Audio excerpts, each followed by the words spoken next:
All right, good afternoon, Titans. Welcome back to our webinar series. My name is Jennifer Wheeler. I am a project manager in the Dean of Students office. I am joined today by Dr. Vigil, your Dean of Students, and the Associate Vice President for Student Affairs. This semester, we decided we're going to keep doing this series. It's been doing really well, but we're going to be focusing on connecting you to resources that already exist on campus. There's so much good stuff out there, and we just want to make sure you're aware of it. Before we jump into all that good stuff, this first webinar is going to be all about getting you ready for the semester. So Dr. Vigil is going to go over some really important reminders for our in-person students who are taking classes on campus. And then I'm also going to highlight some important reminders for deadlines that are coming up. So without further ado, Dr. Vigil, I'll turn it over to you and you can get us started. Cool. Thank you, Jennifer.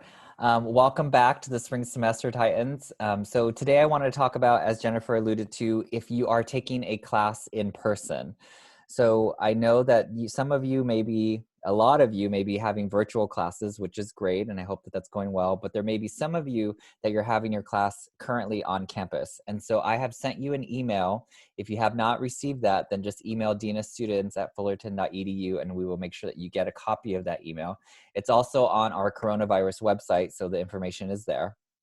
But there are a number of classes that are going to be in person. And so if you're one of those classes, there's some things that you need to do before coming to campus, right? And so I'm going to remind you about some of those. One of the things that we would like you to do is to watch the health and safety video.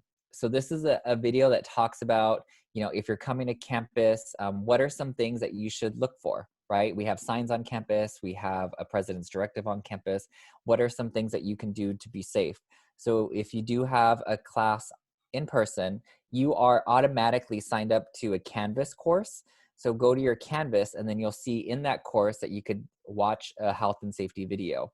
Once you're done watching that health and safety video, then we just ask that you click and verify that you've watched it. So that will be very helpful for you before you come to class, okay? The other thing that we would like you to do is to read President's Directive 21.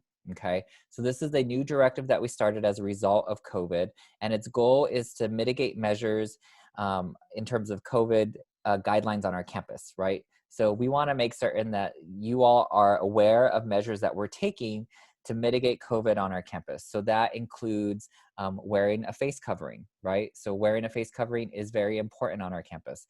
So we are asking everyone who comes to our campus to wear that mask, right? So when you drive or when you take the bus, right when you get, out of your car, per se, put on that mask and wear that mask for the entire duration of your time on campus. Yes, if you need to eat briefly, go ahead and take off that mask and go ahead and eat your food, but put it back on when you're done, right?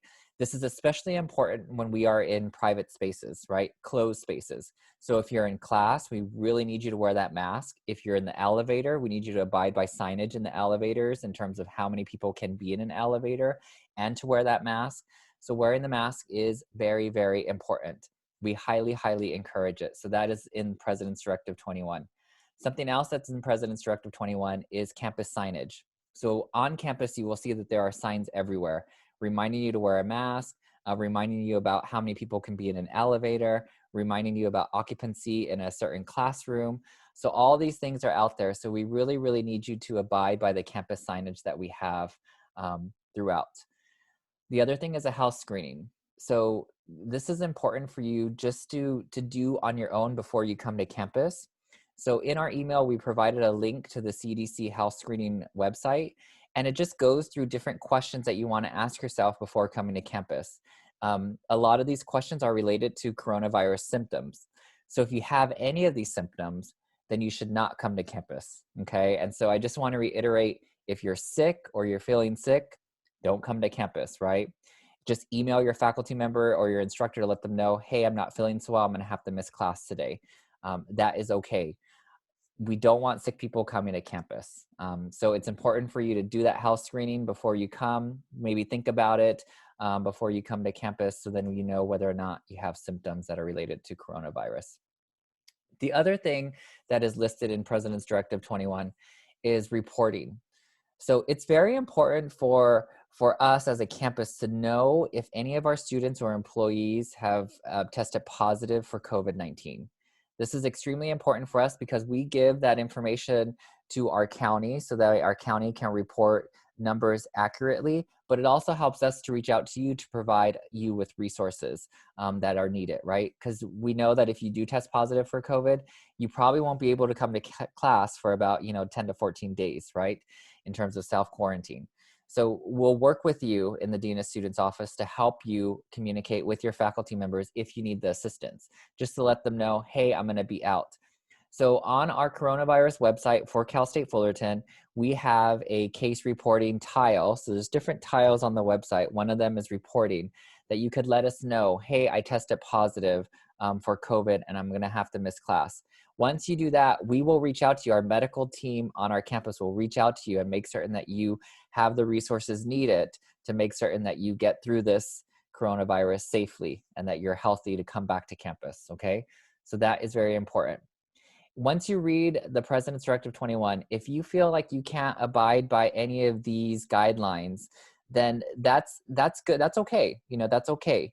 You know that for yourself, that, what, I just don't want to do this. Then we encourage you to withdraw from that particular class, work with your academic advisor, work with your assistant dean for your college, and let them know, hey, you know what, I don't want to come for an in-person class. Is there any way that maybe I could take a virtual class instead? Or are there other virtual classes that I can take instead of this particular class, right? So it's important for you, if you feel like you cannot abide by this, to make certain that you reach out to someone and let them know, and then we'll try to find a virtual class to substitute this particular class, okay?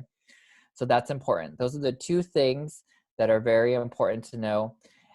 As you've heard, coronavirus is, we went through this winter surge, as we talked about. And for our campus, we need to continue to abide by federal, by county, and state guidelines. And so that is really what is guiding us when it comes to the health and safety precautions that we have on our campus. So please know that we are looking at those diligently. If things change, like say, for example, if we go out of our purple tier that we're currently in within the county and go down a tier, then there may be some changes on our campus as a result of that. We want to come out of this, right, together as Titans, and we want to come out healthy. So we've put these requirements in terms of health and safety together to make certain that we are being safe on our campus. So again, watch the video and then read President's Directive 21 if you have an in-person class. Thank you, Dr. Vigil. Thank you for reiterating that. I know that Directive 21 has so much important information when it comes to keeping our campus safe. I actually have a couple of questions that we've just been receiving on social media and through email. So I'm going to ask you those so we can answer them here in real time. Okay. So the first one, a couple of students have been telling us that President Directive 21 isn't being well enforced in their classes. What can they do? What should they do? How do we plan to enforce this? Everything like that is what we're Yeah. No, that's an honest question, right? And I think that we've seen in the news too, as of recently, that we're trying to encourage our entire country to wear masks, right? If we wear masks, then that could reduce the spread of coronavirus drastically. And so we're trying to do the same thing on our campus also. If you are in a closed space like a classroom and you see someone who's not wearing a mask, I think it's appropriate for you to go ahead and let your instructor know that, hey, we have a colleague in our class who may not be wearing a mask. I want to let you know, instructor, because there may be some students that maybe cannot wear a mask, and as a result, they may get an alternative type of mask, right? They might have a face covering that's a clear face covering that maybe some of you have seen on television. They might have like some sort of drapery instead of a mask because they may have some sort of disability that prevents them from wearing a physical mask. So it's important for you to communicate that to your instructor to let them know. If you feel like that is not getting you anywhere, then I would encourage you to talk with your assistant dean for your particular college to let them know, and then they could connect to either a chair or an associate dean within that particular college. But I think it's important for us to know that we have our President's Directive here, which encourages everyone to wear their mask and to follow these these guidelines that we set forth. But it's difficult for us to require particular individuals if there is some sort of disability associated with that and they're wearing a different type of mask. So don't be alarmed if that happens. But if you just see someone blatantly inside your class that isn't wearing one, then please let your instructor know. Awesome. That's good advice. Mm-hmm. Our next question is about testing. So students want to know, is there testing available on campus? And if they can't get to campus, or if they're not coming for in-person, where should they go to get tested? How do they get that information? Yeah, so testing and vaccine information is actually on the coronavirus website. So there's a tile that says testing and vaccines. For our students, we are so, so happy to do this. And we're able to do this because of our collaboration with the county. The county has given us free rapid testing for our students. So we are providing this free of charge to any of our Titans that are students that need a test, right? So you have to be experiencing some symptoms that are related to, COVID-19, but you can go ahead and call health services at 657-278-2800. Call them and say, hey, I need to schedule a COVID test. And then they will go ahead and talk with you via telehealth before you come in for that particular test. We are not encouraging people. So please, please do not just show up on campus and say, I need a COVID test. So let me say that again. Do not show up on campus and say that I need a COVID test. You need to call beforehand, call health services and say, I'm experiencing symptoms of COVID. I need to get a test, and then they will run through the precautions and the procedure with you, okay? So this is a free rapid test. So you'll get your test results probably within 15 minutes. And it's for any of our Titans, so any of our students can go ahead and do that.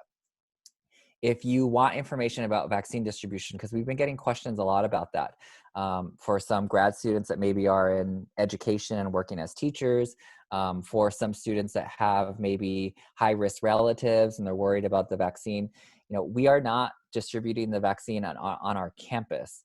What we are doing is we are encouraging our students and employees to work with the county to go to county resources to get the vaccine, okay? So if you're an Orange County resident, I highly encourage you to look at the Orange County Health and Care Agency website to see the different tier services in terms of the vaccine distribution.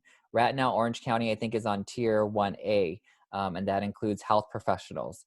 And so there's different tiers there in terms of when particular populations will be getting the vaccine. So right now, that's where we're at in Orange County. If you live and you're a student in Los Angeles County or Riverside County, then you want to look on those particular websites to see what tier they're on, where they're distributing the vaccine. So it's important for you to kind of look online and see kind of what the process is for each county. And I know for us here at Orange County, they're actually doing these super pods where they're having multiple people come and get the vaccine, and they're actually having one at Disneyland. So, Fullerton and Disneyland, we always have that connection.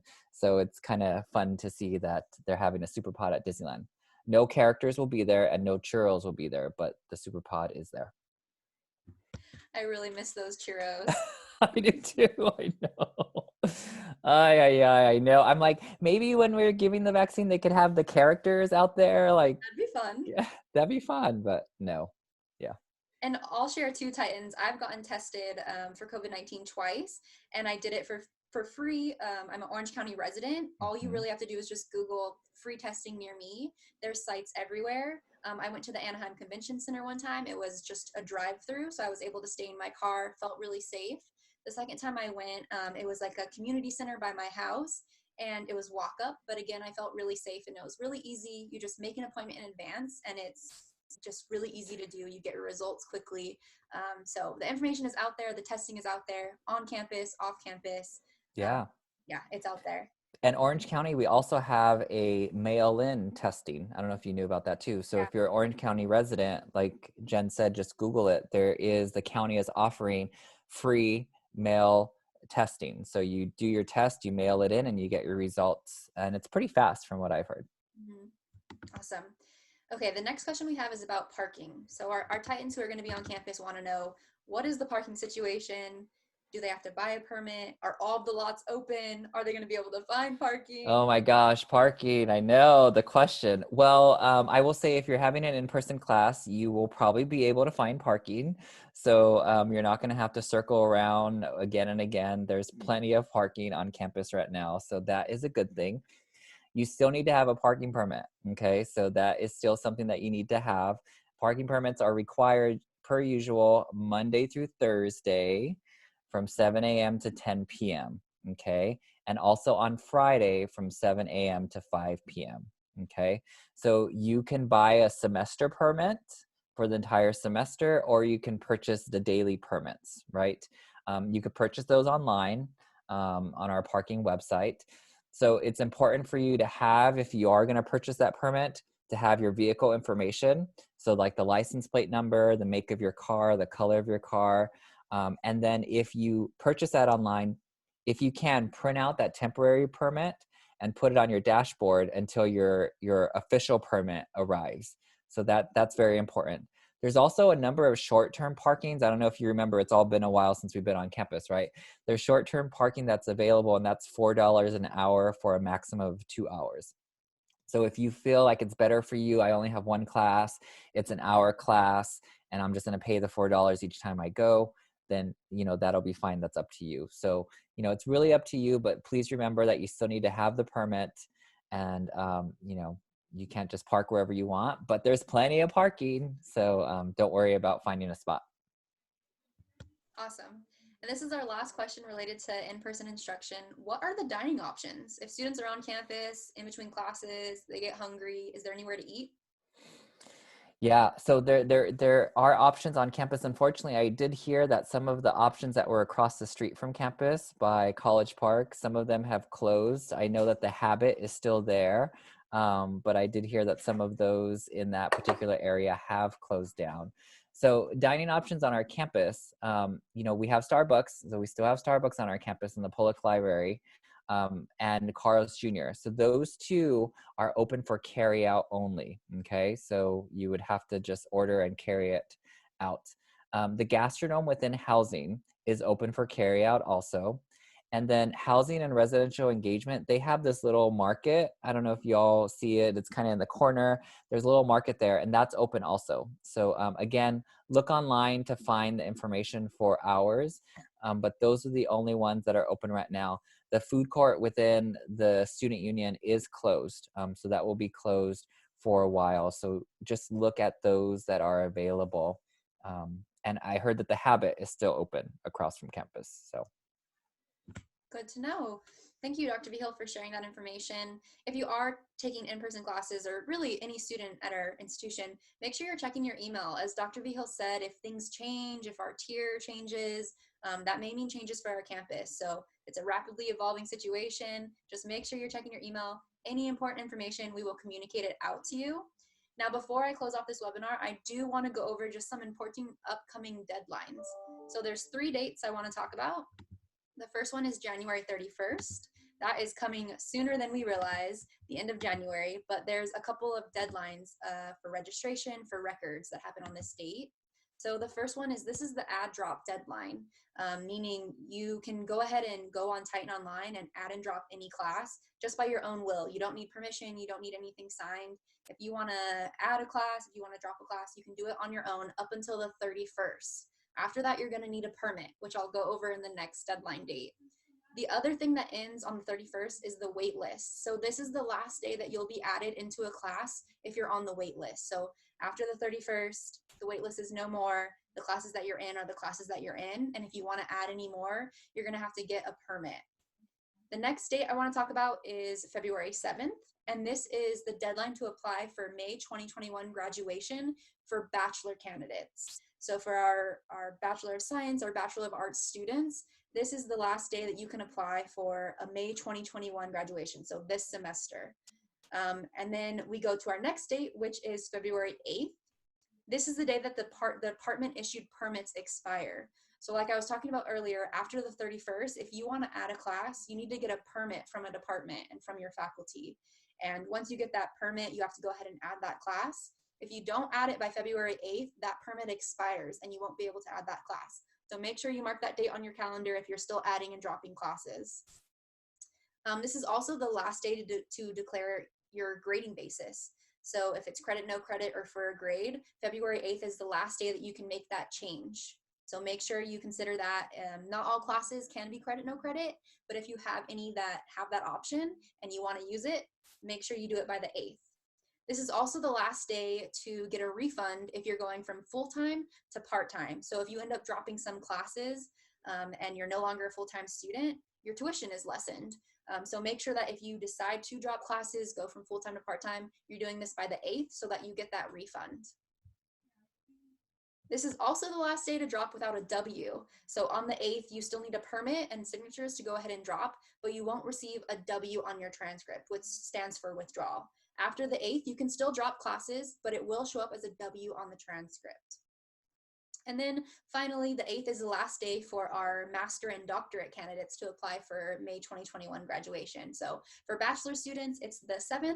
For our master's and doctorate students, it's the 8th.